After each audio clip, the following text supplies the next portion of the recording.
എൻ്റെ പേര് ഗോപിക എന്നാണ്. ഞാൻ പത്തനംതിട്ട ജില്ലയിലെ താഴെവെട്ടിപ്പുറം എന്ന് പറഞ്ഞ സ്ഥലത്ത് നിന്ന് വരുന്നു. ഞാനൊരു ഹിന്ദുവാണ്. ഞാൻ കുറച്ച് നാൾ മുമ്പ് യാദർശികമായിട്ട് യൂട്യൂബിൽ ഇങ്ങനെ നോക്കിയിരുന്നപ്പോഴാണ് കൃപാസനത്തിലെ ഇതിനെക്കുറിച്ച് സാക്ഷ്യത്തെക്കുറിച്ച് കേൾക്കാനിടയായത്. അപ്പം ഞാൻ ഒന്ന് രണ്ട് സാക്ഷ്യം കേട്ട് കഴിഞ്ഞപ്പം എനിക്കൊരു വിശ്വാസത്തിലേക്ക് വരണമെന്ന് തോന്നി. അങ്ങനെ ഞാൻ യൂട്യൂബ് ചാനൽ സബ്സ്ക്രൈബ് ചെയ്തിട്ട് അതിൻ്റെ ഓരോ സാക്ഷ്യങ്ങളും കേൾക്കാൻ തുടങ്ങി. അപ്പം ഇവിടെ വന്ന് ഉടമ്പടി എടുക്കുന്നതിനെക്കുറിച്ച് എനിക്ക് വലിയ ധാരണയൊന്നും ഇല്ലായിരുന്നു. അത് കഴിഞ്ഞ് ഒരു ദിവസം ഞാനും എൻ്റെ ഹസ്ബൻഡും കൂടെ, അതായത് 2022 മാർച്ച് 15-ാം തീയതി ഞങ്ങൾ ഇവിടെ വന്ന് ഉടമ്പടി എടുക്കാൻ വേണ്ടി അല്ലായിരുന്നു വന്നത്, അതിൻ്റെ കാര്യങ്ങൾ തിരക്കാൻ വേണ്ടി വന്നതായിരുന്നു. അങ്ങനെ ഇവിടെ വന്നപ്പം ഉടമ്പടി എടുക്കാൻ മാതാവിൻ്റെ അനുഗ്രഹം കൊണ്ട് സാധിച്ചു. അങ്ങനെ ഉടമ്പടിയിൽ നിയോഗം വെച്ചിരുന്ന 6 കാര്യങ്ങളിൽ ഒന്നാമത്തെ കാര്യം, 12 വർഷമായിട്ട് എനിക്ക് പത്തനംതിട്ട മുനിസിപ്പാലിറ്റിയിൽ SC പ്രൊമോട്ടറായിട്ട് ഞാൻ ജോലി ചെയ്ത് വരികയായിരുന്നു. അപ്പം സ്ഥിരമായ ഒരു ജോലി അല്ലായിരുന്നു. അപ്പം ഞാൻ ഒന്നാമത് വെച്ച നിയോഗം എന്ന് വെച്ചാൽ, മാതാവേ എനിക്കൊരു ഗവൺമെൻറ് ജോലി കിട്ടാൻ മാതാവ് സഹായിക്കണമേ എന്ന് പറഞ്ഞ് നിയോഗം വെച്ചു. പിന്നെ എൻ്റെ വീട്ടിൽ എൻ്റെ ഹസ്ബൻഡിന് കുറച്ച് ദേഷ്യമൊക്കെ ഉണ്ട്. അപ്പോൾ പെട്ടെന്ന് എന്തെങ്കിലും പറയുമ്പോൾ പെട്ടെന്ന് ദേഷ്യം വരും. അപ്പം ഞാനിവിടെ വന്ന് മാതാവിനോട് പ്രാർത്ഥിച്ചു, മാതാവേ എൻ്റെ ഹസ്ബൻഡിൻ്റെ ദേഷ്യം മാറ്റി എൻ്റെ വീട്ടിൽ സമാധാനവും സന്തോഷവും ഉണ്ടാകണം. എൻ്റെ ഹസ്ബൻഡിന് ദേഷ്യം ഉണ്ടാകുന്ന ഒരു കാര്യങ്ങളും ഞങ്ങളുടെ ഭാഗത്തുനിന്ന് ഉണ്ടാവരുതേ മാതാവേ എന്ന് പറഞ്ഞ് പ്രാർത്ഥിച്ചു. അതേപോലെ തന്നെ ഞങ്ങൾക്ക് വെള്ളത്തിന് ബുദ്ധിമുട്ടുണ്ടായിരുന്ന സ്ഥലമായിരുന്നു. ഞങ്ങൾ 32 വർഷമായിട്ട് ഞങ്ങൾക്ക് കിണറോ ഒന്നുമില്ല. തൊട്ടടുത്ത വീടിനെ ആശ്രയിച്ചായിരുന്നു ഞങ്ങൾ ജീവിച്ചുകൊണ്ടിരുന്നത് വെള്ളത്തിൻ്റെ കാര്യത്തിൽ. അപ്പോൾ ഇവിടെ വന്ന് ഉടമ്പടി എടുത്തു. നിയോഗങ്ങൾ 6 നിയോഗങ്ങളും വെച്ചു. ഇവിടുത്തെ കാര്യങ്ങൾ അതേപോലെ തന്നെ നോക്കി ഞാൻ എല്ലാ കാര്യങ്ങളും കൃത്യമായിട്ട് ചെയ്തു. അത് കഴിഞ്ഞ് മാർച്ച് 31-ാം തീയതി ആയപ്പോഴത്തേക്ക് പെട്ടെന്ന് സർക്കാർ ഉത്തരവ് വന്നു, 18 വയസ്സ് ടു 30 വയസ്സ് അതിനുള്ളിൽ അത് കഴിയുന്ന ആർക്കും ജോലിയിൽ ഇരിക്കാൻ പറ്റത്തില്ല എന്ന് പറഞ്ഞൊരു ഓർഡർ വന്നു. അങ്ങനെ എൻ്റെ ജോലി നഷ്ടപ്പെട്ട് ഞാൻ ഒരുപാട് വിഷമിച്ചു കഴിഞ്ഞപ്പോൾ ഞാൻ ഡെയിലി മാതാവിനോട് രാവിലെ പ്രത്യക്ഷീകരണ പ്രാർത്ഥന ചൊല്ലും, അതേപോലെ തന്നെ വിശ്വാസ പ്രമാണം ചൊല്ലി ഞാൻ പ്രാർത്ഥിച്ചു. മാതാവേ ഉണ്ടായിരുന്ന ജോലിയും പോയി, എനിക്കൊരു നല്ല ജോലി തരണമേ മാതാവേ, മാതാവിൻ്റെ സാക്ഷിയാക്കി തീർക്കണമേ എന്നും പറഞ്ഞ് ഞാൻ ഒരുപാട് പ്രാർത്ഥിച്ചിട്ട് എൻ്റെ ആ 3 മാസ കാലാവധി കഴിഞ്ഞിട്ട് ഞാൻ ഇവിടെ വന്നപ്പം അച്ഛൻ ഇവിടെ പറയുന്നത് കേട്ടു, നിങ്ങൾ പ്രാർത്ഥിക്കുമ്പോൾ മാതാവിൻ്റെ സാക്ഷിയായി തീരണമേ എന്ന് പറഞ്ഞ് വേണം നിങ്ങൾ പ്രാർത്ഥിക്കാനെന്ന് പറഞ്ഞു. അപ്പം ഞാൻ ഇവിടെ നിന്ന് പ്രാർത്ഥിച്ചിട്ട് ഞാൻ ഇവിടുന്ന് പോയി. എന്നിട്ട് ഞാൻ പറഞ്ഞു, മാതാവേ ഇനിയും ഞാൻ ഇവിടെ വരുവാണെങ്കിൽ എനിക്ക് ഇവിടെ കയറി നിന്ന് സാക്ഷ്യം പറയാൻ മാതാവ് എനിക്ക് അതിനുള്ള അടയാളം തരണമേ എന്ന് പറഞ്ഞിട്ടാണ് ഞാൻ ഇവിടുന്ന് പോയത്. ഞാൻ ഇവിടുന്ന് പോയി ആലപ്പുഴ കഴിഞ്ഞില്ല, അതിനിപ്പുറം വണ്ടിയിൽ ഇരുന്നപ്പോൾ തന്നെ എൻ്റെ ഫോണിൽ ഒരു കോള് വരുന്നുണ്ട്. അപ്പം അതിന് മുമ്പായിട്ട് ഞാൻ അറിഞ്ഞു പത്തനംതിട്ട ജനറൽ ആശുപത്രിയിൽ ഡേറ്റ എൻട്രിക്ക് ആളെ എടുക്കുന്നുണ്ട്. അപ്പം ഞാൻ എന്തായാലും കിട്ടുമോ എന്നൊരു പ്രതീക്ഷയൊന്നും ഇല്ലായിരുന്നു. പക്ഷേ ഞാൻ അവിടെ അപേക്ഷ കൊടുത്തു. അപ്പോൾ അതിൻ്റെ ഇടയ്ക്ക് എനിക്ക് അറിയാൻ കഴിഞ്ഞു ഇവിടെ പാർട്ടിയുടെ നല്ല പിടിപാടുണ്ടെങ്കിൽ മാത്രമേ ഇവിടെ കിട്ടാൻ പറ്റത്തുള്ളൂ.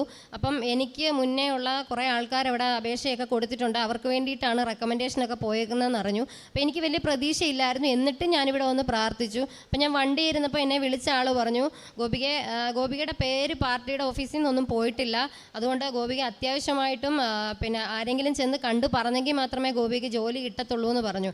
അപ്പം ഞാൻ എന്തും വരട്ടെ എല്ലാം ഞാൻ മാതാവിൽ അർപ്പിച്ചുകൊണ്ട് ഞാൻ ആരെയും പോയി കാണാനോ എടുക്കാനോ ഒന്നും അധികം നിന്നില്ല. ഞാൻ 1-2 പേരോട് പറഞ്ഞു, അവരെനിക്ക് വലിയ പ്രതീക്ഷയൊന്നും തന്നില്ല. എന്നിട്ട് ഞാൻ ഇൻ്റർവ്യൂവിൻ്റെ ഡേറ്റായി ഞാൻ ഇൻ്റർവ്യൂവിന് പോയി. ആ പോയ സമയത്ത് ഞാൻ എൻ്റെ കയ്യിൽ കാശുരൂപം അല്ലാതെയാണെങ്കിലും എപ്പോഴും ഞാനിവിടെ ഉടമ്പടി എടുത്ത് അന്ന് മുതൽ കാശുരൂപം എൻ്റെ കൈ കരുതും. പിന്നെ ഇവിടുന്ന് കിട്ടിയ പത്രം, അപ്പം അച്ഛൻ പറഞ്ഞിട്ടുണ്ട്, നമ്മൾ വയ്യാതെ കിടക്കുന്ന രോഗികളെ പോയി നിങ്ങൾ ആഴ്ചയിൽ നിങ്ങൾ സന്ദർശിക്കണം, അവർക്ക് വേണ്ടി പ്രാർത്ഥിക്കണം, പിന്നെ നിങ്ങൾ പത്രം വിതരണം ചെയ്യണമെന്ന് പറഞ്ഞിട്ടുണ്ടായിരുന്നു. ഞാൻ ആദ്യം കിട്ടിയ പത്രം ഞങ്ങളുടെ വീടിൻ്റെ അടുത്തുള്ളവർക്കും കുറേ പേർക്കൊക്കെ കൊടുത്തു. അത് കഴിഞ്ഞ് രണ്ടാമത് ഇവിടെ വന്ന് ഉടമ്പടി പുതുക്കിയിട്ട് 3 മാസത്തേക്കുള്ള പത്രം ഞാൻ 3 ഇതായിട്ട് വാങ്ങിച്ചുകൊണ്ടാണ് പോയത്. ഞാൻ ഫസ്റ്റ് ഹോസ്പിറ്റലിലോട്ട് ഇൻ്റർവ്യൂവിന് ചെല്ലുന്നതിനന്ന് ഞാൻ ഈ പത്രം കൊണ്ടാണ് പോയത്. അവിടെ ചെന്ന് ഇൻ്റർവ്യൂ തുടങ്ങുന്നതിന് കുറച്ച് മുമ്പ് ഞാൻ അവരോട് പറഞ്ഞു, ഞാൻ പുറത്തൊന്ന് പോയിട്ട് ഇപ്പോൾ വരാമെന്ന് പറഞ്ഞു. ഞാൻ എന്നിട്ട് ജനറൽ വാർഡിൽ കയറി ആ വാർഡിൽ കിടക്കുന്ന അത്രയും പേർക്കും ആ പത്രം വിതരണം ചെയ്ത് അവിടെ നിന്ന് നല്ലപോലെ പ്രാർത്ഥിച്ചു. അവർക്ക് വേണ്ടിയും പ്രാർത്ഥിച്ചു, എനിക്ക് വേണ്ടിയും പ്രാർത്ഥിച്ചു. ജോലിയുടെ കാര്യം തടസ്സമില്ലാതെ നടക്കണമേ എന്ന് പറഞ്ഞ് പ്രാർത്ഥിച്ചിട്ട് ഞാൻ ഇൻ്റർവ്യൂവിന് വന്നപ്പം 135 പേരാണ് അവിടെ ഇൻ്റർവ്യൂവിന് അറ്റൻഡ് ചെയ്യാൻ വന്നത്. അപ്പോൾ ആൾ കൂടുതലായത് കാരണത്താൽ അവരവിടെ വെച്ചൊരു എഴുത്തു പരീക്ഷ നടത്താൻ തീരുമാനിച്ചു. അപ്പോൾ ഇത് പെട്ടെന്ന് കേട്ടപ്പോൾ എനിക്ക് ഭയങ്കരമായിട്ട് വിഷമമായിപ്പോയി. കാരണം ഞാൻ PSC പ്രിപ്പയർ ചെയ്യുന്നുണ്ട്, അല്ലാണ്ട് ഈ കമ്പ്യൂട്ടർ ബേസ് ചെയ്ത് എനിക്ക് വലുതായിട്ട് കാര്യങ്ങളൊന്നും അറിയത്തില്ല. MS ഓഫീസ് ഒക്കെ പഠിച്ചിട്ടുണ്ട്, DC ഒക്കെ പഠിച്ചിട്ടുണ്ട്, പക്ഷേ അവരെങ്ങനെയാണ് ക്വസ്റ്റ്യൻ ഇടുന്നതെന്നൊന്നും എനിക്ക് അറിയത്തില്ലായിരുന്നു. എന്നിട്ട് ഞാൻ ഇൻ്റർവ്യൂ അറ്റൻഡ് ചെയ്തു, എഴുത്തു പരീക്ഷ അറ്റൻഡ് ചെയ്തു. എഴുത്തു പരീക്ഷയുടെ റിസൾട്ട് വന്നപ്പം 135 പേര് പരീക്ഷ എഴുതിയതിൽ 5ാമതായിട്ട് എൻ്റെ പേര് വന്നു. അത് കഴിഞ്ഞതിന് ശേഷം അവർ പറഞ്ഞു ടൈപ്പിങ്ങിൻ്റെ പരീക്ഷയുണ്ട്, ആ ടൈപ്പിങ്ങിൻ്റെ പരീക്ഷ കഴിഞ്ഞതിന് ശേഷമേ ആളെ സെലക്ട് ചെയ്യുമെന്ന് പറഞ്ഞു. ടൈപ്പിങ്ങിൻ്റെ പരീക്ഷയ്ക്ക് പോയ സമയത്തും ഞാൻ കാശ് രൂപം കൈ കരുതിക്കൊണ്ടാണ് ആ ഹാളിൽ കയറിയത്. കമ്പ്യൂട്ടറിൻ്റെ മുന്നിലിരുന്നു. ആദ്യം ഒരു തടസ്സം നേരിട്ടു, കാരണം ഞാൻ ചെയ്യുന്ന സിസ്റ്റത്തിൽ മലയാളം വരുന്നില്ല. ISM എടുത്ത് മലയാളം ചെയ്തെങ്കിൽ മാത്രമേ നമുക്ക് പരീക്ഷയെ വിജയിക്കാൻ പറ്റത്തുള്ളൂ. അപ്പം ഞാൻ ഇവിടുന്ന് ഒരുപാട് പ്രാർത്ഥിച്ചു, മാതാവേ എനിക്ക് കിട്ടിയ സിസ്റ്റത്തിൽ അതായത് 5-10 മിനിറ്റ് മാത്രമേ ഉള്ളൂ, ആ 10 മിനിറ്റ് കൊണ്ട് അവർ തരുന്ന ഒരു പാരഗ്രാഫ് നമ്മൾ ടൈപ്പ് ചെയ്ത് കാണിക്കണം. അപ്പം ഞാൻ പറഞ്ഞു, മാതാവേ എൻ്റെ സിസ്റ്റം മലയാളം വർക്ക് ചെയ്യുന്നില്ല, ISM കാണിക്കുന്നില്ല, മാതാവേ എന്തെങ്കിലും ഒരു അത്ഭുതം നടത്തിയിട്ട് എനിക്ക് പിന്നെ പരീക്ഷയെ പാസ്സാവാൻ കഴിയണേന്ന് പറഞ്ഞു. ഞാൻ അവിടെ ഇരിക്കുന്ന ഒരു സിസ്റ്ററെ വിളിച്ച് പറഞ്ഞു. സിസ്റ്റർ പെട്ടെന്ന് വന്ന് എന്നെ സിസ്റ്റത്തിൽ നിന്ന് മാറ്റിയിരുത്തി. അപ്പം തന്നെ ഞാൻ പരീക്ഷ എഴുതി. എനിക്ക് പ്രതീക്ഷയൊന്നും ഇല്ലായിരുന്നു, കാരണം ഒരുപാട് നല്ല സ്പീഡിൽ ടൈപ്പ് ചെയ്യുന്ന ആൾക്കാരാണ് എൻ്റെ കൂടെ ഇരുന്നതെല്ലാം. പക്ഷേങ്കിൽ അവരവിടുന്ന് അറിയിപ്പൊന്നും കിട്ടിയില്ല. ഒരാഴ്ച കഴിഞ്ഞ് ഞാൻ വീട്ടിലിരിക്കുമ്പോൾ എനിക്കൊരു 4:30 ആയപ്പോഴത്തേന് എന്നെ വിളിക്കുന്നു. പിന്നെ എൻ്റെ കൂടെ അന്ന് ഇൻ്റർവ്യൂവിന് വന്നിരുന്നൊരു ചേട്ടൻ എന്നെ വിളിച്ചിട്ട് പറഞ്ഞു, ഗോപികെ പിന്നെ നോട്ടീസ് ബോർഡിൽ ഇട്ടിട്ടുണ്ട്, ഞാൻ പോയി നോക്കി, എൻ്റെ പേര് 7ാമതാണ്. ഗോപികയുടെ പേര് ചോദിച്ചപ്പോൾ അവർ പറഞ്ഞില്ല എന്ന് പറഞ്ഞു. അത് വെച്ചിട്ട് ഞാൻ ഓർത്തെന്നാൽ കാണത്തില്ലായിരിക്കും എന്ന് വിചാരിച്ചിട്ട് ഞാൻ വിഷമിച്ചിരുന്നു. പിറ്റേന്നൊരു 4:30 ആയപ്പം എന്നെ ഹോസ്പിറ്റലിൽ നിന്ന് വിളിച്ചിട്ട് പറഞ്ഞു, അപ്പോയിൻമെൻറ്റ് ഓർഡറായിട്ടിരിക്കുകയാണ്, റാങ്ക് ലിസ്റ്റിൽ 1ാമതാണ് എൻ്റെ പേര് കിടക്കുന്നതെന്ന് പറഞ്ഞു. ഇത്രയും അനുഗ്രഹം തന്ന മാതാവിനോട് സത്യത്തിൽ ഒരുപാട് എനിക്ക് സങ്കടവും വന്നു, വിഷമവും ഒക്കെ വന്നു. കാരണം വിഷമം വന്നത് വേറൊന്നും കൊണ്ടല്ല, ഞാൻ അവിടെ നിന്ന് എനിക്ക് അല്പം പ്രതീക്ഷ കൈവിട്ട് പോയിരുന്നു. കാരണം എനിക്ക് കിട്ടത്തില്ല എന്നൊരു പ്രതീക്ഷയായിപ്പോയിരുന്നു. പക്ഷേ റാങ്ക് ലിസ്റ്റിൽ 1ാമത് എൻ്റെ പേര് വന്നു എന്ന് പറഞ്ഞപ്പം എനിക്ക് ഒരുപാട് മാതാവിനോട് ഒരുപാട് നന്ദിയും കടപ്പാടും ഞാൻ രേഖപ്പെടുത്തുന്നു. അത് കഴിഞ്ഞ് ഞാൻ ജൂലൈ 4-ാം തീയതി ജോയിൻ ചെയ്തു. അപ്പം ഞങ്ങളുടെ ജോലി എന്ന് പറയുമ്പോൾ നൈറ്റ് ഡ്യൂട്ടി OP-യിലായിരുന്നു. അപ്പം നൈറ്റ് ഡ്യൂട്ടി ചെയ്യണം. അപ്പോൾ എനിക്ക് മനസ്സുകൊണ്ട് നൈറ്റ് ഡ്യൂട്ടി ചെയ്യാൻ ഭയങ്കര ബുദ്ധിമുട്ടായിരുന്നു. കാരണം കുഞ്ഞുങ്ങളുടെ കാര്യം രാവിലെ സ്കൂളിൽ വിടാനൊക്കെ ബുദ്ധിമുട്ടാണ്. അങ്ങനെ ഞാൻ നൈറ്റ് ഡ്യൂട്ടി ചെയ്യുന്നതിന് അപ്പം 8 വർഷം എനിക്ക് മുമ്പ് 8 വർഷം ആയവരവിടെ ഉണ്ട്. അപ്പം എന്തായാലും അവർക്ക് ഇത് മാറ്റാതൊന്നും എനിക്ക് പെട്ടെന്നൊരു മാറ്റമൊന്നും കിട്ടത്തില്ല എന്ന് എനിക്കറിയാം. എന്നിട്ടും ഞാൻ പ്രാർത്ഥിച്ചു. വൈകിട്ട് ഞാൻ പ്രത്യക്ഷീകരണ പ്രാർത്ഥന ചൊല്ലി തിരികത്തിച്ച് പ്രാർത്ഥിച്ചപ്പോൾ ഞാൻ പറഞ്ഞു, മാതാവേ എന്തെങ്കിലും ഒരു അനുഗ്രഹം തന്ന് എന്തെങ്കിലും ഒരു അത്ഭുതം കാണിച്ചിട്ട് നൈറ്റ് ഡ്യൂട്ടിയിൽ നിന്ന് എന്നെ ഒന്ന് ഒഴിവാക്കി തരണേ എന്ന് പറഞ്ഞ് പ്രാർത്ഥിച്ചു. എന്നിട്ട് ഞാൻ പിറ്റേ ദിവസം രാവിലെ OP കൗണ്ടറിൽ ചെല്ലുമ്പം അവരങ്ങോട്ടും ഇങ്ങോട്ടും ഇന്ന് സംസാരിച്ചിട്ട് എന്നോട് ചോദിക്കുന്നു, ഗോപികയ്ക്ക് സ്വാബിൽ അതായത് കോവിഡ് ടെസ്റ്റ് ചെയ്യുന്നിടത്ത് പോകാൻ പറ്റുമോ എന്ന് ചോദിച്ചു. ഞാൻ പറഞ്ഞു, പോകാൻ കുഴപ്പമില്ല. അപ്പം ഞാൻ ചോദിച്ചു, എന്താ നിങ്ങൾക്ക് പോയാൽ അത് ഞങ്ങൾക്ക് ബുദ്ധിമുട്ടുണ്ട്, അതുകൊണ്ട് ഗോപിക പോകാമോ എന്ന് ചോദിച്ചു. അപ്പം പുതിയതായിട്ട് ചെന്ന ആളായതുകൊണ്ട് ഞാൻ എതിർത്തൊന്നും പറഞ്ഞില്ല, ഞാൻ പോകാമെന്ന് പറഞ്ഞു. അപ്പം ഞാൻ ചോദിച്ചു, എന്താ ചേച്ചി അവിടെ പോയാൽ എന്തെങ്കിലും വേറെ എന്തെങ്കിലും കുഴപ്പമുണ്ടോ? അപ്പം എന്നോട് കുഴപ്പമൊന്നുമില്ല, നൈറ്റ് ഡ്യൂട്ടി ചെയ്യേണ്ടി വരത്തില്ല എന്ന് പറഞ്ഞു. അപ്പോൾ എനിക്ക് ഒരുപാട് സന്തോഷമായി. കാരണം നൈറ്റ് ഡ്യൂട്ടി ചെയ്യേണ്ട എന്ന് എൻ്റെ മനസ്സിൽ മാതാവിനോട് ഞാൻ പറഞ്ഞു, ദൈവമേ മാറ്റി തരണമേ എന്ന് പറഞ്ഞു. അവരെന്നോട് ഇങ്ങോട്ട് പറഞ്ഞു, നൈറ്റ് ഡ്യൂട്ടി ചെയ്യേണ്ട, സൺഡേ സാറ്റർഡേ മറ്റ് ഹോളിഡേ ദിവസം എല്ലാം അവധിയാണെന്ന് പറഞ്ഞു. ഇപ്പോൾ സന്തോഷത്തോടു കൂടി കത്തോലിക്ക സഭയുടെ കീഴിലുള്ള ഒരു സിസ്റ്റർ ജെസ്സി എന്ന് പറഞ്ഞ സിസ്റ്ററിൻ്റെ കൂടെയാണ് ഞാൻ വർക്ക് ചെയ്യുന്നത്. എനിക്ക് അതിൽ ഒരുപാട് സന്തോഷമുണ്ട്. സിസ്റ്ററിനൊപ്പം നിൽക്കാൻ പറ്റുന്നതിൽ ഒരുപാട് സന്തോഷമുണ്ട്. പിന്നെ ഞങ്ങളുടെ അവിടെ വെള്ളത്തിൻ്റെ ബുദ്ധിമുട്ട് വരുമായിരുന്നു.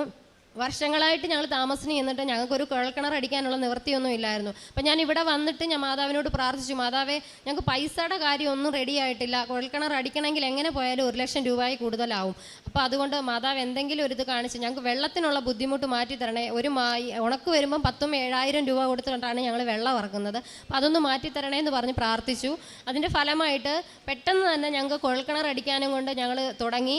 ആ കുഴൽക്കിണർ അടിക്കുന്നതിന് മുമ്പ് ഞങ്ങൾ ഗ്രൗണ്ട് വാട്ടർ ഡിപ്പാർട്ട്മെൻറ്റ് ബന്ധപ്പെട്ടപ്പോൾ അവർ പറഞ്ഞു, നമ്മുടെ അവിടെ നല്ല കുന്നും പ്രദേശമാണ്, പാറയാണ്, അതുകൊണ്ട് വെള്ളം കിട്ടാൻ സാധ്യത കുറവാണ്. ഒരു 90 അടിയൊക്കെ ചെല്ലുമ്പോൾ ചിലപ്പം വെള്ളത്തിൻ്റെ ഒരു കണ്ടൻറ്റ് കാണും, എന്നാലും താഴോട്ട് വെള്ളമൊന്നും കാണാൻ സാധ്യതയില്ല എന്ന് പറഞ്ഞു. ഞാൻ രാവിലെ അവർ വരുന്നതിൻ്റെ അന്ന് രാവിലെ ഇവിടുന്ന് തന്ന ഉപ്പ്, നേർച്ച വസ്തുവായ ഉപ്പ് കൊണ്ടുവന്ന് ആ കുഴൽക്കിണർ അടിക്കാൻ സ്ഥാനം കണ്ടെടുത്ത് കൊണ്ടിട്ടിട്ട് അവിടെ നിന്ന് ഞാൻ പ്രത്യക്ഷീകരണ പ്രാർത്ഥന ചൊല്ലി പ്രാർത്ഥിച്ചു.